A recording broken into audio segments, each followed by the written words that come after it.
Salam salam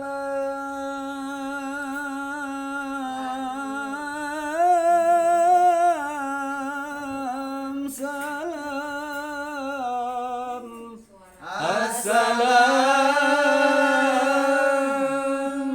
Assalamualaikum warahmatullahi wabarakatuh.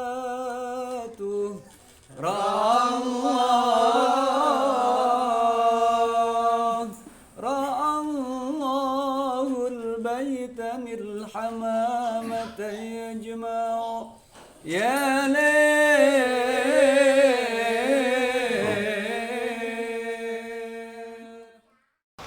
Assalamualaikum warahmatullahi wabarakatuh. Halo sahabat Nongsari, kembali Anda menyaksikan Inspiratif Nongsari.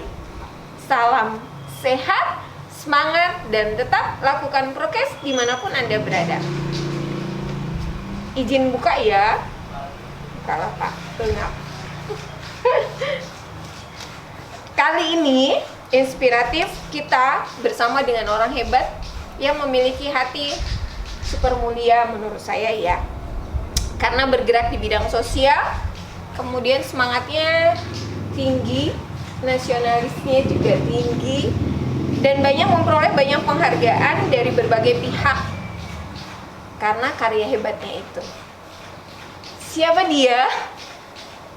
Inilah Bapak Muhammad Arif Kirdiat. Assalamualaikum Pak. Waalaikumsalam warahmatullahi wabarakatuh. Kalau ketemu dengan orang hebat, rasanya itu beda. Ini dia Pak Arif, sangat sederhana tampilannya, tapi hatinya besar. Ya, Pak, mohon izin, terima kasih banyak sudah bersedia untuk hadir di Inspiratif Nongsari, dan pastinya anak-anak Indonesia, Bapak Ibu semua, sahabat Nongsari, kali ini sangat inspiratif. Jadi harus disimak ya. Pak Arif sehat? Alhamdulillah sehat. Sehat. Saya lihat dari beberapa YouTube dan tayangan di televisi, beberapa televisi swasta ya, dan lain-lain. Pak Arif begitu viral. Ya Pak Arif ya. Kenapa? Karena Pak Arif ini adalah pendiri Relawan Kampung, kemudian pembuat 100 jembatan. Ya Pak, gitu ya. Nah, itu gimana sih Pak sejarahnya? Apa yang membuat Pak Arif melakukan hal itu? Ini saya izin buka Ya, ya. oke. Ya, terima kasih pada, saya panggilnya Nongsari nih. Ya, oke, Nongsari. Jadi awal berkiprahnya saya di Relawan Kampung itu sekitar 10 tahun lalu, tepatnya 2011 ya. Ketika ada seorang ibu dari Jawa Tengah, Jogja, itu tiba-tiba pagi-pagi sudah inbox ke akun Facebook saya. Nah, inilah kekuatan sosial media. 10 tahun lalu memang Facebook masih baru-barunya muncul. Tiba-tiba ibu itu mengirim pesan, Mas Arif, apakah bisa survei jembatan yang kemarin tayang di Trans TV? Saya bilang lokasinya di mana Bu? Beliau menunjukkan alamat, tepatnya di Cimanggu, di sebelah ujung kulon. Saya bilang oke, insya Allah hari ini saya survei, saya akan cek dulu lokasi serta tempatnya. Nah, siangnya saya berangkat berdasarkan alamat yang diberikan oleh Ibu Sri namanya, bersama supir saya. Perkiraan saya Cimanggu itu bisa ditempuh dalam waktu 3 atau 4 jam dari Kota Serang. Karena saya ingat itu tanggal 26 Desember, masih musim liburan ya, jadi libur bersama, jadi antara Natal dan Tahun Baru. Nah, sampai di Cimanggu saya kaget karena ternyata lokasinya karena tukang ojek masih sekitar 2 atau 3 jam lagi dari pinggir jalan. Wah, saya bilang bisa kemalaman di jalan nih. Tiba jam 5 di Cimanggu, mobil tidak bisa lewat karena jalan sudah licin berlumpur karena musim hujan, musim Desember. Jadi mobil beserta supir itu tinggal di dekat pos security, pos pertambangan emas Cibaliung, anak perusahaan Antam. Dari situ saya cari ojek, tidak ada ojek yang bersedia. Ada rumah warga yang sedang mencuci motor, saya minta antar oleh beliau. Dan beliau bilang, oh dekat ini Pak, nama desanya Batu Hideng atau Batu Hitam kalau bahasa Indonesia. Nah saya diantar oleh beliau, ternyata dari jam 5 itu sampai maghrib pun motor sudah tidak bisa jalan karena sudah terendam sampai setengah ban. Nah, saya coba mencari kontak yang diberikan oleh Bu Sri, dan tidak ada sinyal. Kanan kiri sudah sawah, saya lihat ada satu pohon mangga, saya panjat pohon mangga, alhamdulillah. Dari 2 kartu provider yang saya bawa, itu ada sinyal 1 strip. Saya bilang alhamdulillah. Nah, saya dapat nomor kontak seorang guru SD di sana. Beliau bilang, oke Pak, kami jemput. Dan ternyata setengah jam setelah saya telepon itu sudah maghrib, sudah malam, datang rombongan orang kampung. Mereka bilang, Pak, memang di sini tidak bisa dimasuki oleh motor. Motor Bapak harus dipikul. Wah, saya bilang ini perjuangan ini. Nah, terpaksa motor yang saya sewa dari rumah terakhir tempat mobil parkir itu harus digotong oleh masyarakat dengan bambu. Jadi ada sekitar 6 orang menggotong motor. Dibawa ke kampung yang jaraknya sekitar 3 km dan itu butuh waktu sekitar 1 jam. Jadi sampai sudah lewat Isya, saya bilang saya ingin sholat dulu, ingin istirahat. Dan mereka bilang, Pak, kalau bisa ditengok dulu sungainya. Nah ternyata Ibu Sri ini sudah telepon dengan Pak Kepala Sekolah. Nah saya bilang, oke kalau gitu kita ukur sungainya, karena malam mereka nyalakan petromak. Karena saat itu mati lampu di lokasi tersebut. Setelah diukur segala macam, ketika tiba di rumah Pak RT, saya sudah disuguhi oleh makanan. Saya bilang ini makanan sultan, karena saya disuguhi lobster. Oh gitu. Saya bilang ini hebat benar. Lobster dari mana? Saya bilang. Kata mereka ini banyak Pak di laut kami. Oh, saya bilang ini kampung yang tertinggal, kampung yang tidak punya jembatan, tapi kekayaan alamnya sangat-sangat melimpah. Saya bilang ini kalau di kota mahal harganya. Bisa jutaan saya bilang. Kata mereka ini biasa Pak di sini. Ima biasa di dia sini. Jadi gitu kalau bahasa Sundanya. Malam itu setelah saya dapat data, foto, saya minta pamit pulang. Ternyata di luar rumah, ibu-ibu anak-anak sudah kumpul di lapangan. Mereka mengucapkan terima kasih karena dipikir saya utusan gubernur. Waktu itu masih Ibu Atut menjabat. Saya bilang bukan, saya bukan utusan gubernur. Saya hanya disuruh oleh seorang ibu dari Jogja. Pun saya belum kenal dengan Ibu Sri. Si ibu ini siapa gitu? Ya, akhirnya saya pulang jam 12 saya sampai di tempat parkir mobil. Warga nganter segala macam. Pas sampai mobil ternyata warga sudah bawa mangga 6 karung. Kelapa 1 karung sekitar 12. Aduh, saya bilang jangan repot-repot. Dan ternyata saya dititipin juga lobster. Wah, saya bilang saya jadi kayak mendadak saat itu. Jam 12 kita berangkat dari perusahaan Antam, pulang ke Serang sampai subuh. Udah saya begitu lelah, selesai sholat subuh, saya langsung tidur. Nah siang saya baru bikin laporan ke Ibu Sri di Jogja. Saya bilang, Bu, ini lokasinya sangat sulit dijangkau, sangat susah. Nah ternyata Ibu Sri itu sudah pernah ke sana seminggu sebelumnya. Beliau itu siapa itu? Nah beliau mengaku pengusaha batik. Nah beliau bilang, Pak Arif, saya tidak jadi umroh, saya akan mensumbangkan uang saya umroh bersama anak untuk jembatan. Saya bilang, Bu, saya belum tahu desainnya seperti apa. Saya ingin tanya, kenapa Ibu nyuruh saya survei? Saya kan bukan tukang bikin jembatan, saya bukan apa. Nah ternyata beliau searching, itu mendapati foto saya sedang berpose di depan jembatan Baduy di Gazebo. Oh, saya bilang itu foto lama, Bu.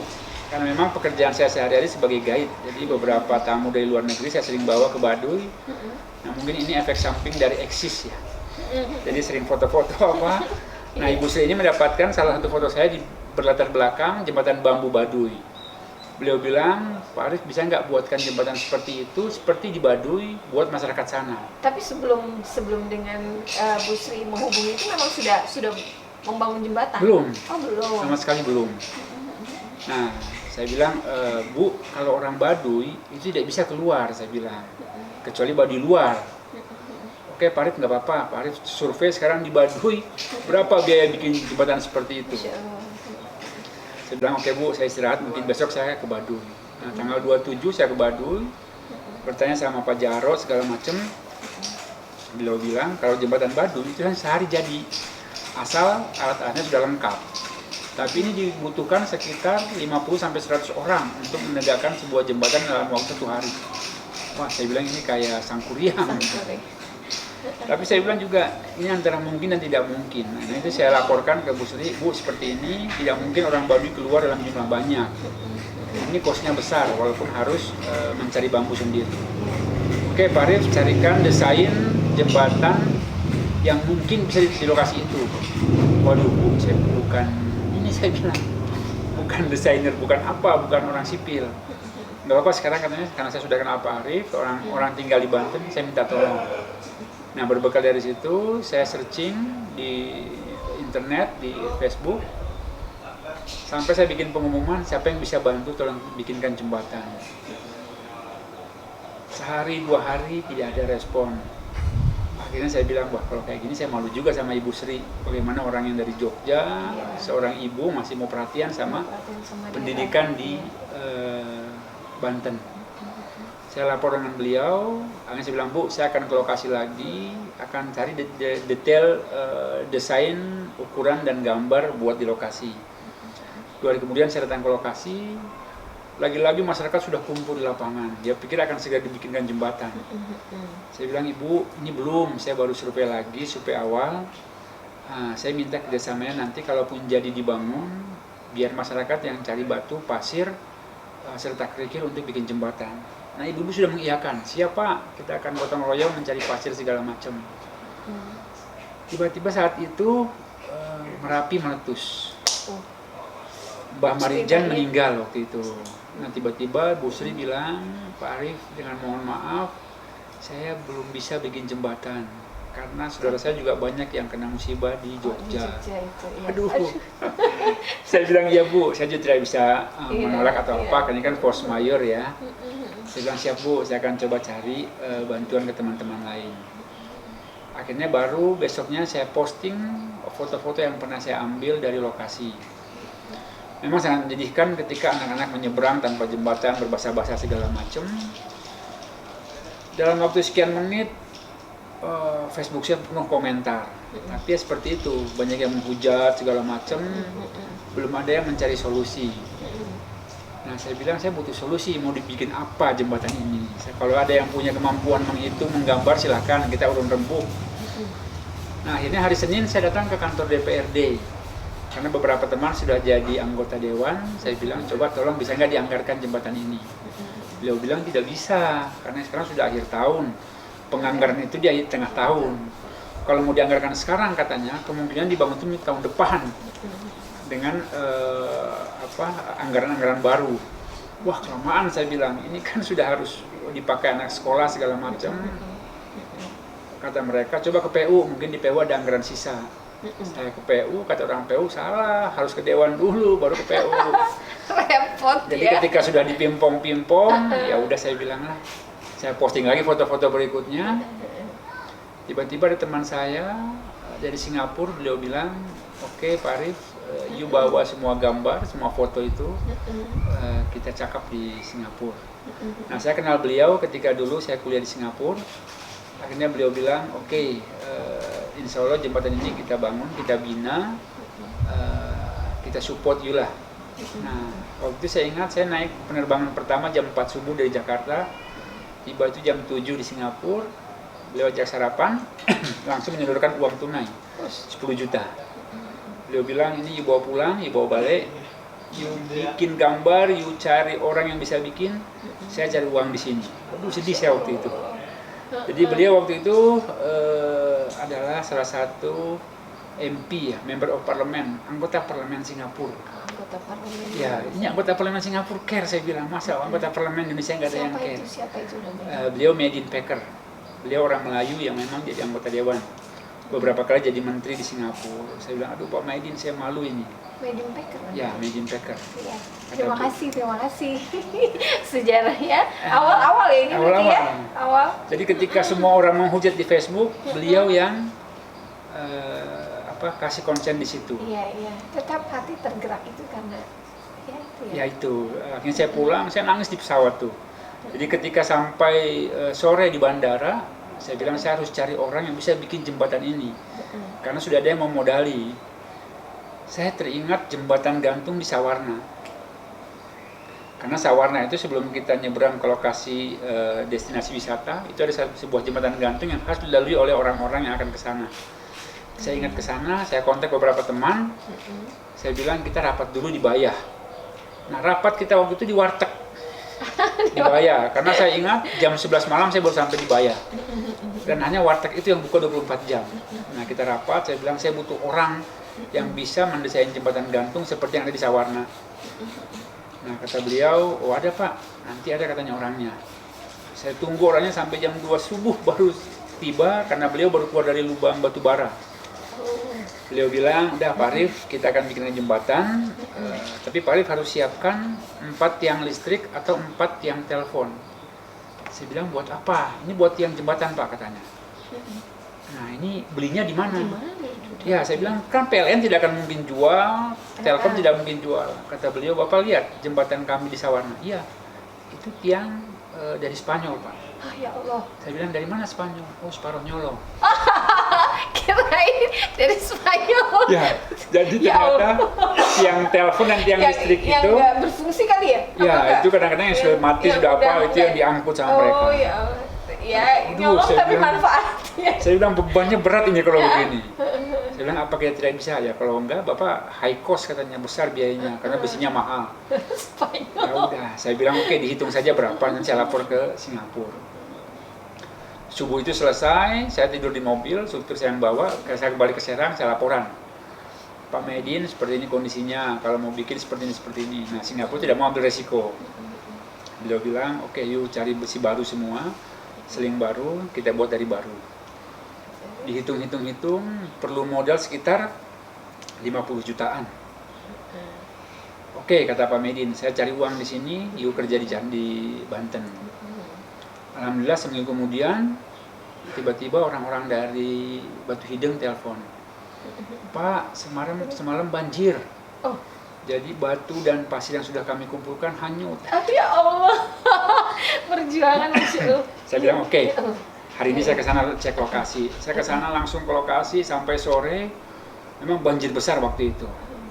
Saya bilang tidak apa-apa. Ini mumpung jembatan belum jadi. Berarti lubang yang sudah dibikin, batu yang sudah dikumpulkan, itu harus didesain ulang. Jadi jembatan yang awalnya 35 meter dimundurkan jadi 55 meter. Jadi mundur sekitar 20 meter dengan ketinggian ditambah 1 meter. Dia bilang kalau tidak banjir mungkin kita tidak tahu berapa tinggi air saat banjir. Nah itu ada hikmah di balik semua musibah. Alhamdulillah 1 bulan setelah itu Singapura juga sudah terkumpul uang 50 juta. Orang Singapura loh ya? Singapura. Nah tiba-tiba banjir itu merubah semua keadaan. Saya bilang Pak uangnya kurang kalau seperti ini. Oke tidak apa-apa, yuk kerjakan dulu yang you bisa. Saya cari lagi katanya. Aduh. Nah waktu itu tiba-tiba teman-teman dari Jakarta, dari Antara, dari Kompas, dari Jakarta Globe, koran bahasa Inggris, itu pengen ikut karena melihat status Facebook saya. Saya bilang oke, akhirnya kita berangkat sore dari sini, kita menginap di sana. Ternyata permasalahan di kampung itu bukan hanya jembatan. Bagaimana sekolah sudah rusak, ambruk, bagaimana semua rumah tidak memiliki toilet. Jadi ketika wartawan Jakarta Globe itu cewek, beliau bingung. Kang Arif, saya ingin ke toilet. Terpaksa saya katanya harus ke sungai. Kalau begini susah, ya udah. Kang Arif tunggu di ujung, kalau ada masyarakat jangan ke sini. Bilang, oh ternyata memang masalahnya kompleks. Jembatan itu hanya salah satu masalah di antara permasalahan lain. Alhamdulillah akhirnya Kompas mengangkat sisi sekolahnya. Alhamdulillah waktu itu Bank Indonesia membangun sekolah tersebut.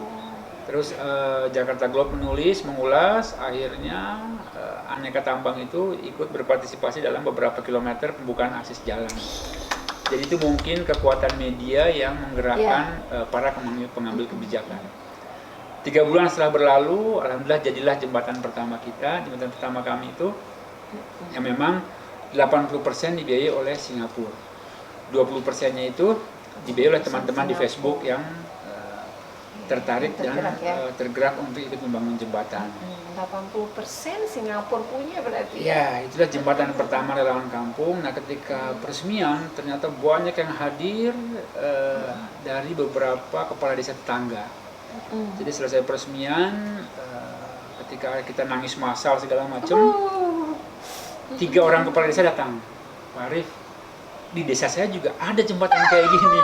tantangan lagi. Saya bilang, Pak, saya belum bisa napas ini nih.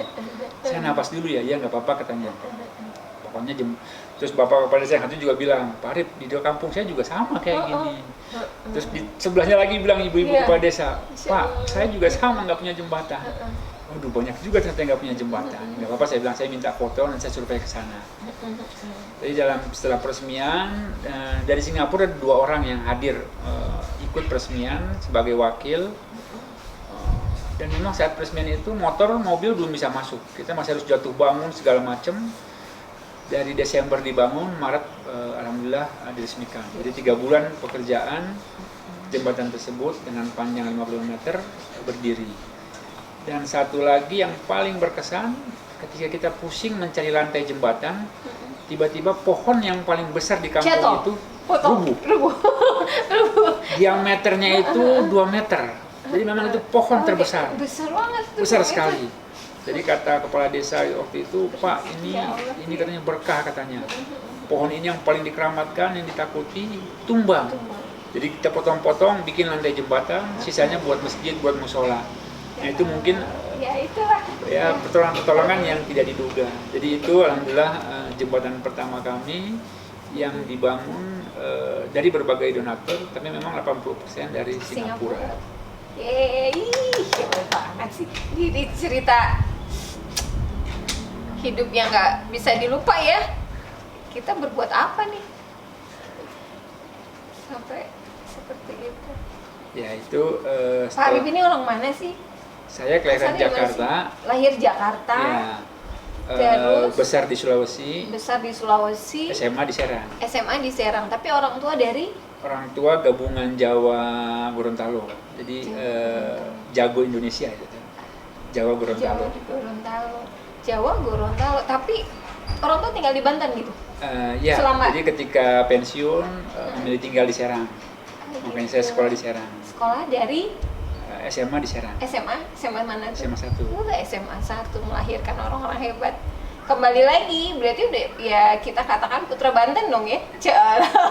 Iya tuh kan emang bener Banten ini banyak jawara-jawara hebat di bidangnya.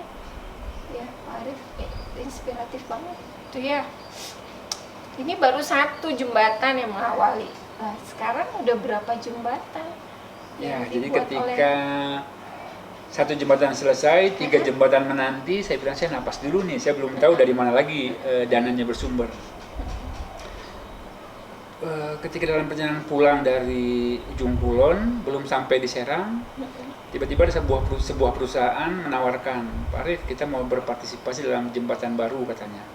Wah, alhamdulillah Pak, kalau gitu ini 1 kepala desa terpenuhi.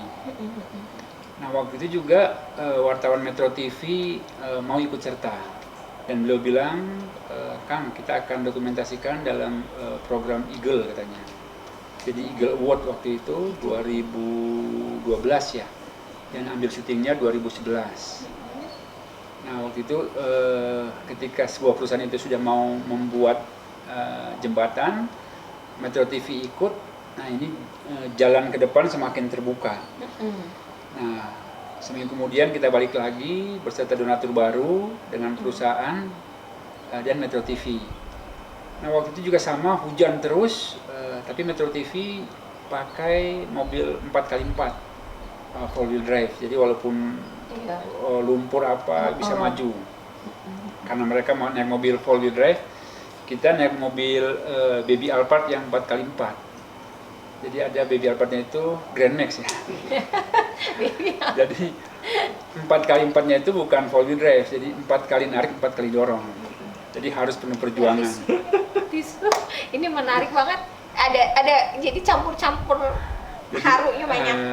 Ketika sampai di lokasi jembatan itu kampung paling ujung di ujung kulon, namanya Kampung Cegok. Ya sama, sepanjang jalan menuju Cegok itu mobil harus melewati 3 anak sungai. Wah, pantas kemarin 3 kepala desa datang minta 3 jembatan. Memang ada 3 anak sungai, memang harus dibangun. Nah, Metro TV mengangkat waktu itu menang Eagle Award itu sampai ke Korea. Tapi bukan itu yang memang kita harapkan, publikasi dari kegiatan jembatan. Nah, ketika pulang dari Ujung Kulon dan Metro TV menyiarkannya, serba kebetulan salah satu rekan kami itu memang sedang hujan, dia pakai payung. Payungnya itu ada logo Alfamart. Nah, siang itu langsung manajer Alfamart telepon, Kang, bulan depan Alfamart mau berpartisipasi. Padahal nggak sengaja ya? Nggak sengaja. Jadi karena teman kita pegang payung Alfamart, bos Alfamart langsung nonton dan bilang kita akan bantu mau bikin jembatan. Alhamdulillah 2 jembatan sudah tertutupi, jadi sudah 4 jembatan. Nah, memang kekuatan media itu efeknya begitu besar. Saat itu memang awal-awal pemberitaan jembatan sedang marak. Ada jembatan Indiana Jones di Lebak yang juga sampai menarik perhatian Pak SBY, sehingga SBY menekankan pada BUMN untuk berpartisipasi. Nah, waktu itu jembatan Indiana Jones diambil oleh Krakatau Steel. Nah, waktu itu kita berazam ya, bertekad, kalau seperti ini kasusnya memang banyak jembatan-jembatan lain yang masih dibutuhkan oleh masyarakat. Nah, kita bikin slogan 100 jembatan untuk negeri. Gitu. Nah, itulah cikal bakal kenapa ada target 100 jembatan. 100 jembatan untuk negeri.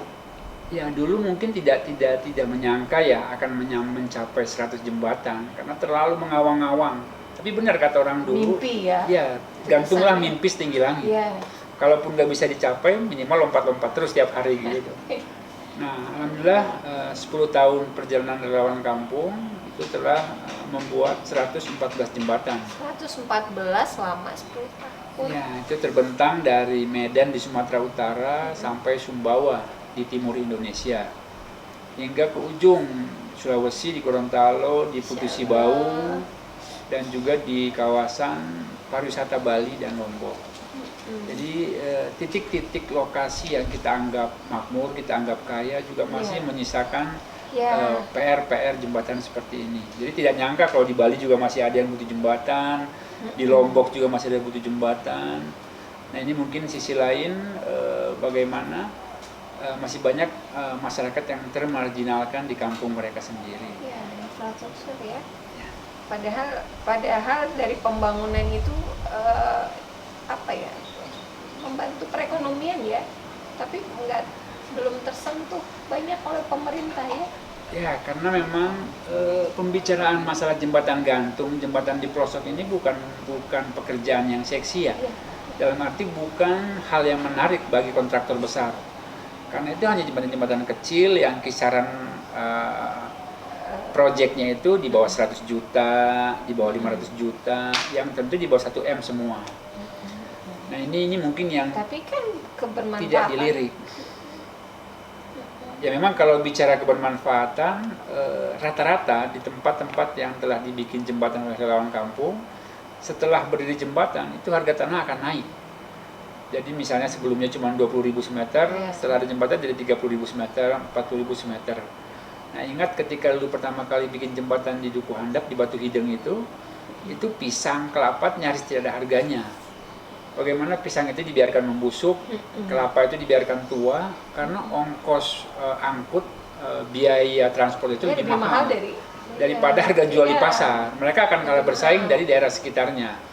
Nah, tapi ketika ada jembatan, ini lebih mempercepat transportasi, meningkatkan taraf ekonomi. Nah, ini yang kadang-kadang terlupakan. Ya itu kan, tapi kalau pokoknya luar biasa nih, sahabat Nongsari. Betul, jadi manusia itu harus yang bermanfaat. Rasanya itu luar biasa. Mendengar apa yang diceritakan oleh Pak Arief, inspiratif banget.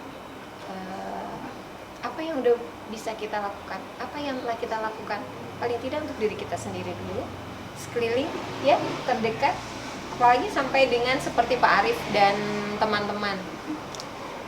Bermanfaatnya tidak terhitung.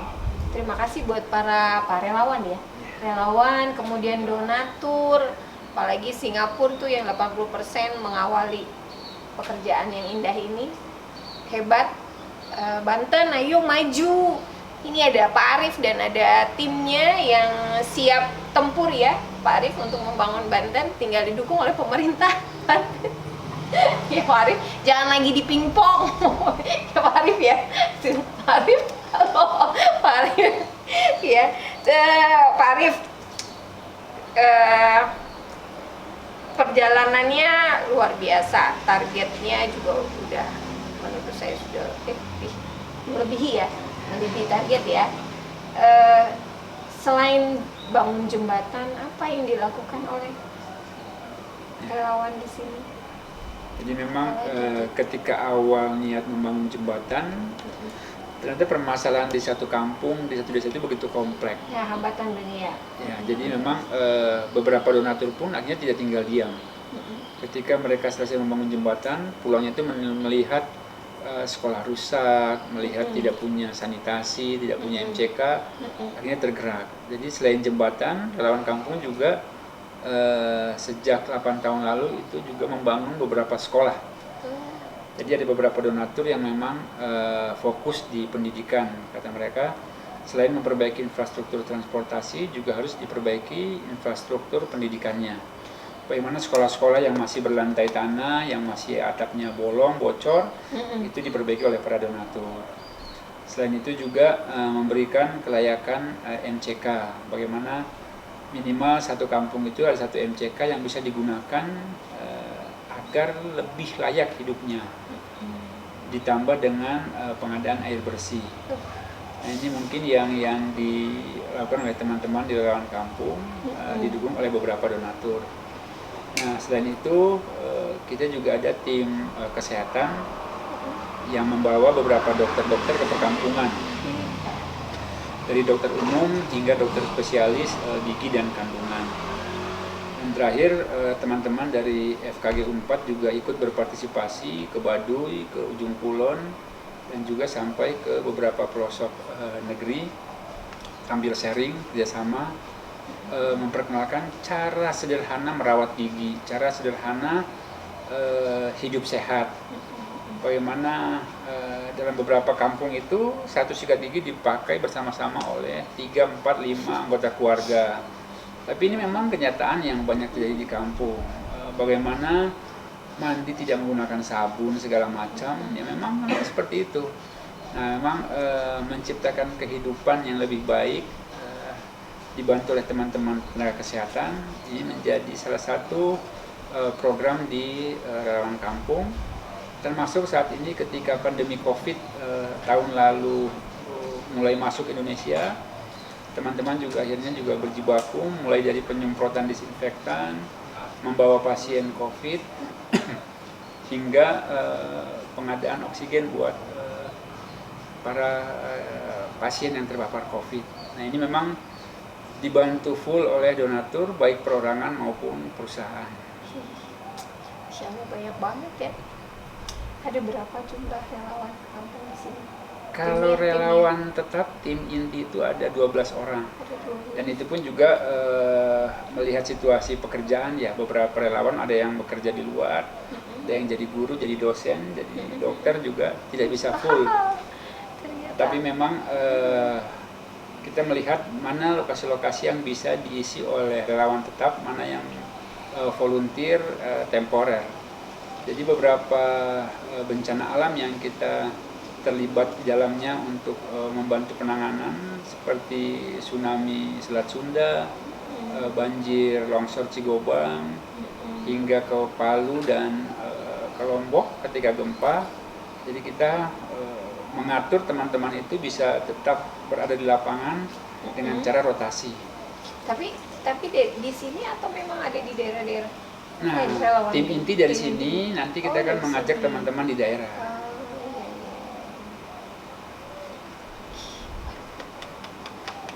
Ya Pak ya, buat banget ya. Relawan kampung. Jadi udah berapa tahun tuh relawan kampung? Sampai hari ini Maret kemarin itu 10 tahun sebenarnya. 10 tahun. Ya, per Maret 10 tahun. Seabrek buat ya, bermanfaat banget ya Allah. Ya Terima Allah. kasih Pak Arif dan Terima kasih. timnya, luar biasa. Sosok Pak Arif nih pasti lahir dari orang tua hebat nih. Apa sih yang ditanamkan gitu buat para orang tua supaya dapat tipsnya? Mungkin masih ingat orang tua menanamkan apa sampai bisa Pak Arif bersikap seperti ini ya. Mulia banget sih Pak Arif.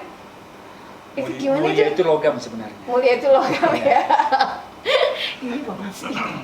Kira orang tuanya apa Kalau menanamkan orang apa tua gitu? saya dulu itu hidupnya sederhana ya. Beliau bilang dunia ini sementara, jadi jangan terlalu berpikir pada dunia.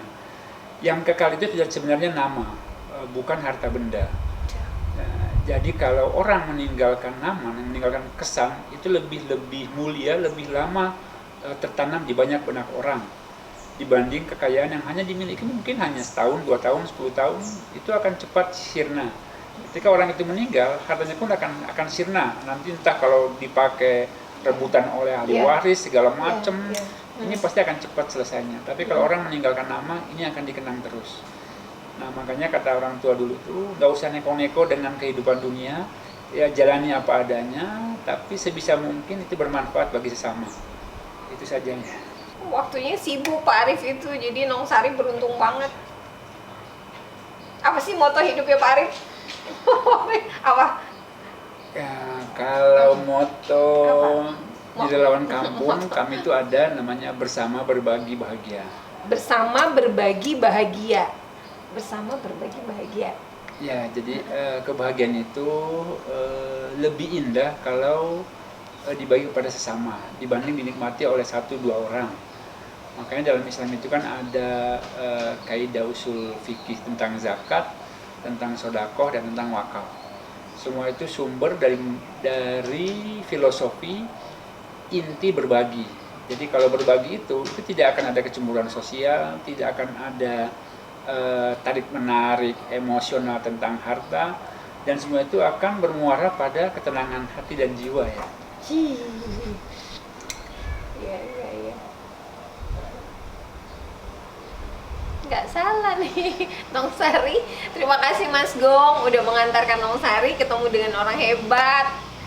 Tantangan yang paling nih sekarang selama ya di relawan membangun jembatan, apa sih yang paling repot kemudian menangani hal-hal yang lain gitu? Jadi tantangan terberat jika akan membangun jembatan itu adalah meyakinkan perangkat pemerintah setempat, mulai dari kepala desa, camat sampai bupati.